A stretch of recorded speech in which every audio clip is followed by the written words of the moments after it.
అందరికీ నమస్కారం. తెలుగు సాహితీ బాలలో ముందుగా తెలుగు కవితను ఒకసారి పరిశీలిద్దాము. రాసిన వారు కె వెంకటేశ్వరులు, నెల్లూరు వారు.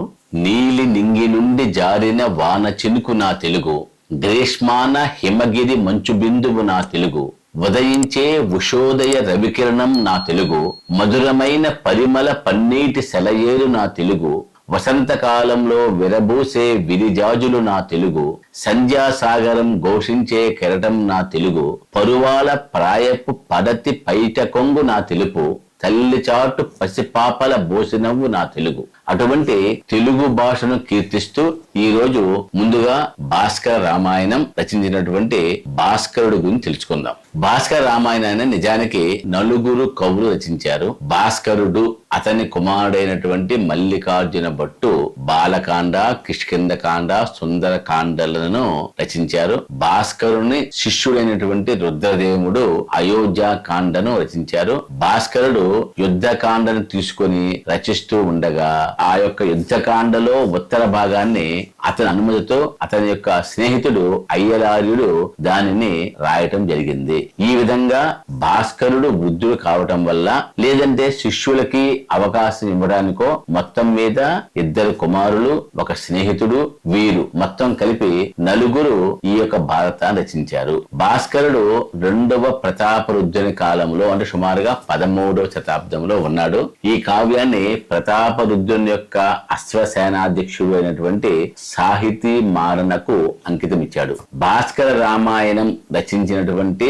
కవుల్లో భాస్కరుని పేరు ప్రధానంగా ఉన్నప్పటికీ అతి ఎక్కువ భాగాన్ని రచించింది అతని కుమారుడైనటువంటి మల్లికార్జున భట్టు. మల్లికార్జునుడి కవిత్వం మొత్తం కూడా శబ్దాలంకారాలతో రమ్యంగా నడిచింది. ఇతని కవిత్వం సులభ శైలిలో ఉంటుంది. అదేవిధంగా ఎటువంటి వర్ణనలు లేకుండా కథని చెప్పడం అనేది ప్రధానంగా ఉంటుంది.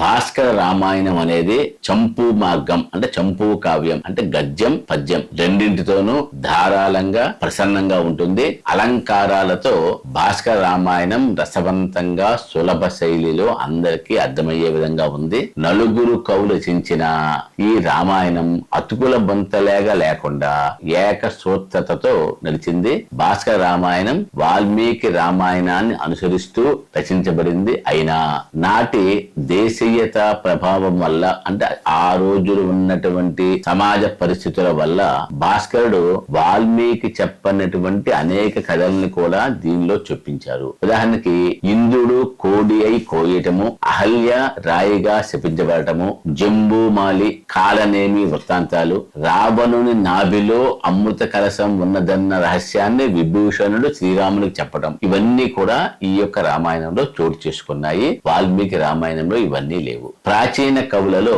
అగ్రగణ్యుడు శ్రీనాథుడు. వీరు కవిత్రయం తర్వాత సాహిత్యానికి కొత్త దారులు తెరిచిన కవి ఎవరు అంటే శ్రీనాథుడు మాత్రమే. అందుకే కవిత్రయం తర్వాత శ్రీనాథుడు యుగకర్త అయ్యాడు సాహిత్యానికి సంబంధించి. శ్రీనాథుడు 15వ శతాబ్దికి, అంటే సుమారుగా 1380 నుంచి 1470 మధ్య జీవించినట్లుగా తెలుస్తుంది.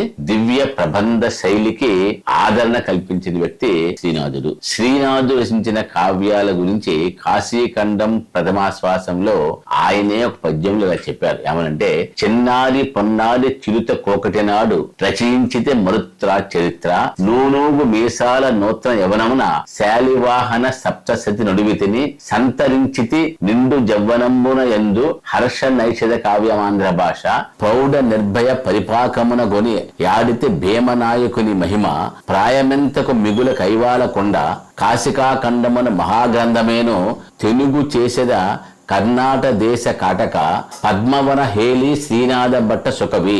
ఈ పద్యాన్ని బట్టి చూస్తే శ్రీనాథుడు మరుత్రా చరిత్ర, శాలివాహన సప్తశతి, శృంగార నైషధము, భీమేశ్వర పురాణము, కాశీఖండము అనే కావ్యాలు రాసినట్టు తెలుస్తుంది. యుగకర్త అయినటువంటి శ్రీనాథుడు మహాపండితుడు, విద్యాధికారి, కార్యనిర్వాహక నిపుణుడు, 3 సార్లు దేశాటనం చేసి శాస్త్ర జ్ఞానాన్ని లోకజ్ఞతకు ప్రపంచానికి తెలియచేసిన వాడు. శ్రీనాథుడు శేష పద్య రచనకు పేరొందినవాడు. 15వ శతాబ్ద కాలం నాటి కొండవీటి ప్రభువు పెదకోమటి వేమారెడ్డి యొక్క ఆస్థాన కవి మరియు విద్యాధికారి. శ్రీనాథుడు రచించినటువంటి ఒక పద్యాన్ని, దాని భావాన్ని, సారాంశాన్ని చూద్దాము. తబిసివిగాన చావునకు తప్పితి కాకిది వేట పంతమా అవసరకం తెరగున పరాట వికాయత చాప వల్లరి నిబిడ సరాహతంబగు వనేచర జంతువు నేసితీ గతిన్ సభముపయన్ కూర్చిన నిశాత శిలీముఖమెట్టి వెగిదో. అంటే కమనీయమైనటువంటి కిరాతార్జునీయములోని ఒక పద్యం ఇది పాశుపతాస్త్రం కోరి పార్థుడు పరమశివుని కోసం తపస్సు చేస్తున్నాడు. అందుకే అతడు తపస్విలాగా ఉన్నాడు. ఒక శోకరం అంటే అడవి పంది మహాభయంకరంగా ఘేంకరిస్తూ అర్జునుడి మీదకు దూసుకువచ్చింది. అర్జునుడు గాంధీవాన్ని సంధించి ఒక వాడి శిలీముఖాన్ని దాని మీద ప్రయోగించాడు. సరిగ్గా అదే సమయానికి మరో బాణం వచ్చి శోకరాన్ని అంటే అడవి పందిని తాకింది. 2 బాణాలు ఒకేసారి వచ్చి ఆ మృగాన్ని తాకాయి. ఆ 2వ బాణాన్ని వేసిన వాడు కిరాత రూపంలో ఉన్న అర్జునుడిని పరీక్షించడానికి వచ్చిన పరమశివుడు. సరే, శోకరం చచ్చిపోయింది. దాన్ని నేను చంపానని అర్జునుడు కిరాతుడు వాదించుకున్నారు. ఆ సందర్భంలో కిరాతుడు అర్జునుడితో అన్న మాటలివి: తపస్వివి కాబట్టి బతికిపోయావు, వేట పంతమా అంటావేమో, ఆ చచ్చిన జంతువుకి కుచ్చుకున్న నువ్వు వేసిన బాణం ఎంత వెర్రిదో చూడు, పరాయి వేటగాడి వింటి నుండి వెలువడిన శరం వల్ల చచ్చిన ఆ జంతువుని నువ్వే చంపాననుకుంటున్నావు అంటూ చెప్పినటువంటి సారాంశం. భారత కవుల తర్వాత బహు విచిత్ర శబ్ద ప్రయోగాలకు శ్రీనాథుడు కానాచి. ఇక్కడ తపస్వి అనేది ప్రకృతి, తబిసి అనేది వికృతి, శవము ప్రకృతి, సభము వికృతి, అవసరము ప్రకృతి, అబసరము వికృతి. అంటే ఆయన ప్రాస స్థానాల్లో, యతి స్థానాల్లో చాలా శబ్దాలు ప్రయోగానికి అర్హంగా ఉన్నాయి. ముఖ్యంగా శ్రీనాథుడు అనగానే మనకు గుర్తు వచ్చేది ఆశు కవిత్వం, అంటే చాటు కవిత్వం. ఆశువుగా అనేక పద్యాలని చాటువుల రూపంలో చెప్పినటువంటి స్రష్ట శ్రీనాథ మహాకవి. ఆ చెప్పినటువంటి అనేక చాటువులు ఉన్నాయి. వాటిలో ఒక చాటువులు మాత్రమే మీ ముందుంచే ప్రయత్నం చేస్తాను. వీటికి భావము తాత్పర్యము చెప్పాల్సిన పని లేదు, చదవగానే అర్థమవుతాయి. ఉదాహరణకి, శ్రీనాథుడు వ్యవసాయం చేస్తున్నప్పుడు నీళ్లు లేవు కాబట్టి పరమశివుడా నీళ్లు కురిపించు, నీళ్లు ఇవ్వు అని చెప్పడానికి చమత్కారంగా ఒక చాటువుని చెప్పాడు. సిరిగెనవానికిన్ చెల్లున్ తరుణుల్ 16,000 తగ పెండ్లాడన్ తిరిపమ్మనికి ఇద్దరాడు వాన్రా పరమేశ గంగ విడుము పార్వతి చాలున్. అంటే సిరి ఉన్నటువంటి శ్రీకృష్ణ పరమాత్మునికి 16,000 మంది ఉండవచ్చు, కానీ నువ్వు తిరిపము అంటే బూడిద రాసుకుని తిరిగేవాడికి, సన్యాసికి నీకు ఇద్దరెందుకు, పార్వతి నీకు సరిపోతుంది, నీ నెత్తి మీద ఉన్న గంగాదేవిని వదిలిపెట్టు అంటూ చాలా సరసంగా చమత్కారంగా చెప్పిన పద్యం ఇది. అయితే దీనికి ఒక కథ కూడా ఉంది. దానికి కిలిసినటువంటి మహాశివుడు ఒకసారి ఈ క్షామం నుంచి ఒకేసారి గంగని వదిలిపెట్టడం వల్ల టోటల్ గా మళ్ళీ వేసిన పంట మొత్తం కుట్టుకుపోయి ఆ క్షామ పరిస్థితి నుంచి అతివృష్టికి వెళ్లి మళ్ళీ నష్టపోయి వడ్డీరాజు ఆస్థానంలో అష్ట కష్టాలు పడ్డట్టుగా అనేక చాటువులు మనకు చెబుతున్నాయి.